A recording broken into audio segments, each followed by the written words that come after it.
from the breaking news something I shared also the akona covid na giba matamda vaccine ka kidana covishield se AstraZeneca na sabani ko AstraZeneca se sujenya UK base ne ba ngasi se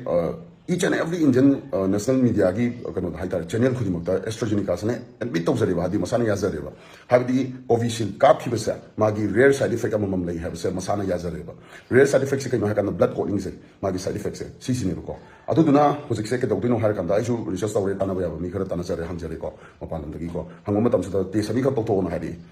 so moina idea pira ko matam da research ki matungina so sija di dimer test na malai ko madu ma to thoni madu da kai gumba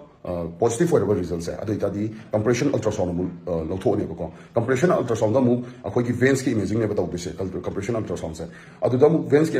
imaging to matam da ko ne khangma ngam ne blood clotting se lai daga so karai da lai no tam chong lai no ha do adu itadi adu result do paira ko doctor dum tanabi ai dana ko adu mai tawra ga isu doctor tanagi na khali ko adu mai na adu ichili now sing so each and every family had vaccine gap ki ba ichili now sing so adum sumaina to tawthoga doctor tanabi gira na tana khanga chana ko doctor lega di doctor tanabi gira to mai tawbiro yam thuna di doctor tanabiu adum ichili now sing each and every Indian media khudi maki channel dum changa yeng su yani ko AstraZeneca tharaga dum yingbiro ngasi gi ni pung manga taru ki mamang gi ni loi update loi mag ni every news channel khudi mak to husik keno tawra bani aduna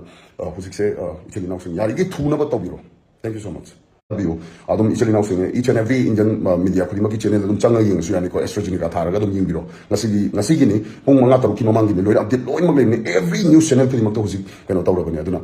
husik se ichili now sing yari gi thuna ba tawbiro.